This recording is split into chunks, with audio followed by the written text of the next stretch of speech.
During the period when the 10th generation of the Israelites lived on the Promised Land, the time of the Judges, a great famine hit the land. For their survival, a Bethlehemite couple, Elimelech and Naomi, together with their 2 sons, Mahlon and Chilion, fled Bethlehem. This family found shelter in a neighboring land east of the Dead Sea, Moab. They lived there for 10 years. This family, despite being in a foreign land, continued to worship Yahweh, the God of Israel, and always prayed to him. When their sons came of age and married wives from Moab, they too came to share their faith and remained faithful, but their greatest test of character, however, lied ahead. This test came when great tragedy hit the family.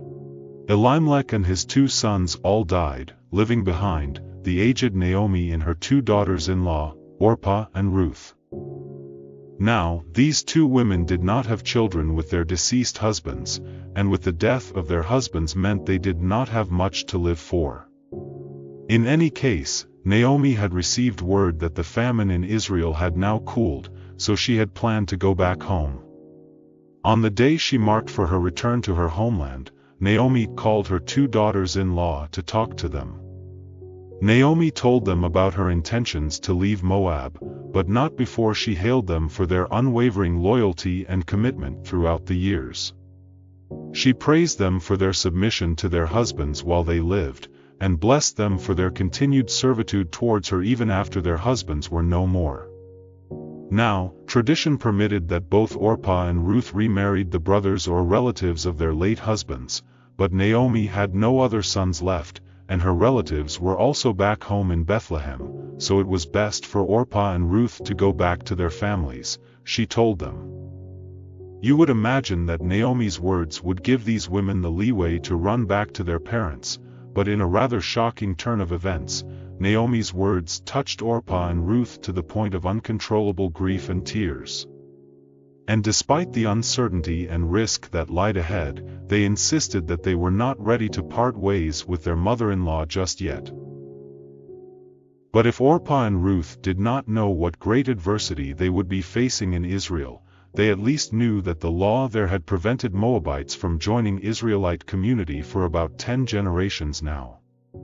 And even if by miracle, they became exceptions to this law, how were Orpah and Ruth even going to navigate the cultural differences in Israel to find belonging?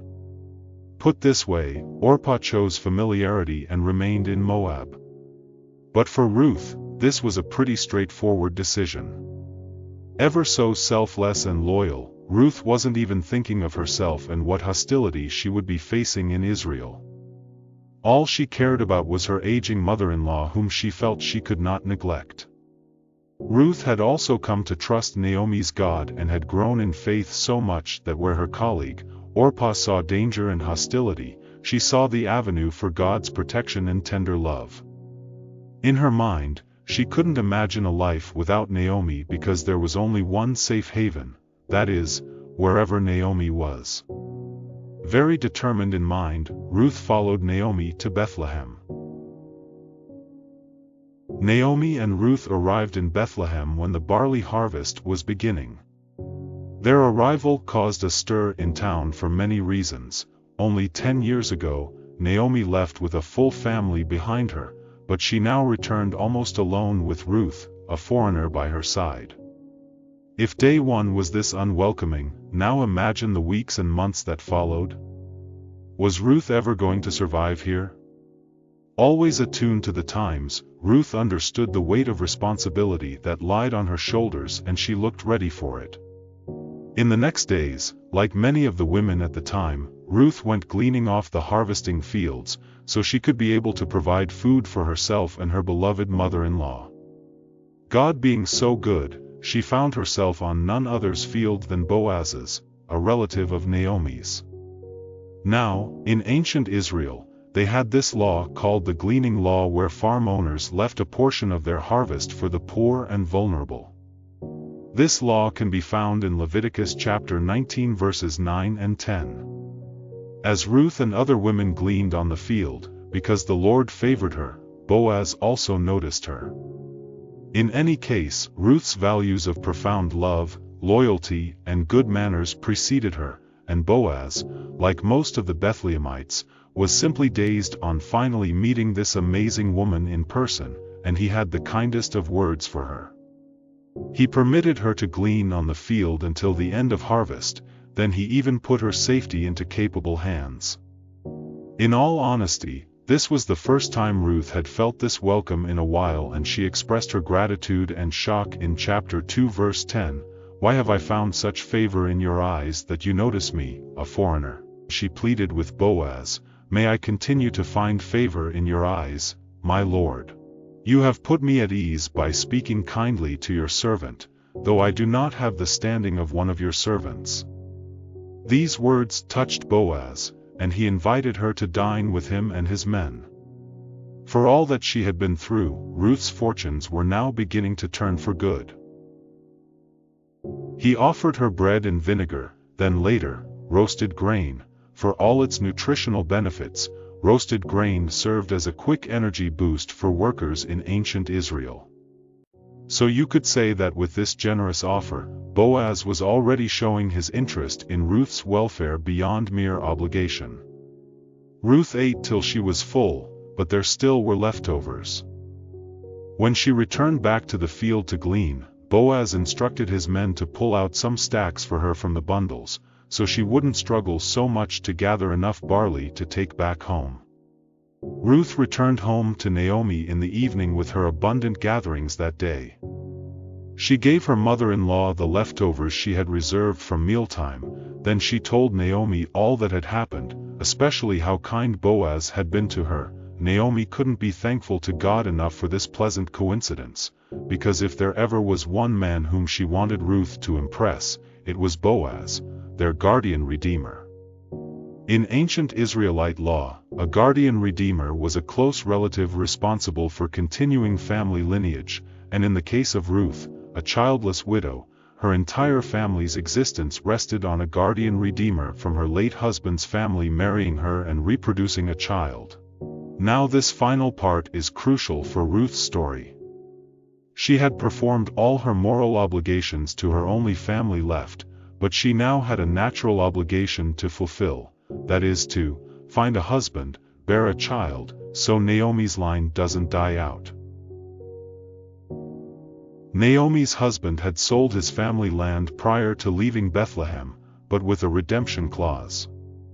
This was common practice in ancient Near Eastern cultures, and the Bible supports this in Leviticus chapter 25 verses 25 to 30. By the time Naomi returned back to Bethlehem, however, the clause had expired and the land was up for sale again. But to keep the property within the family line, the new terms of sale included a marriage obligation clause to Ruth.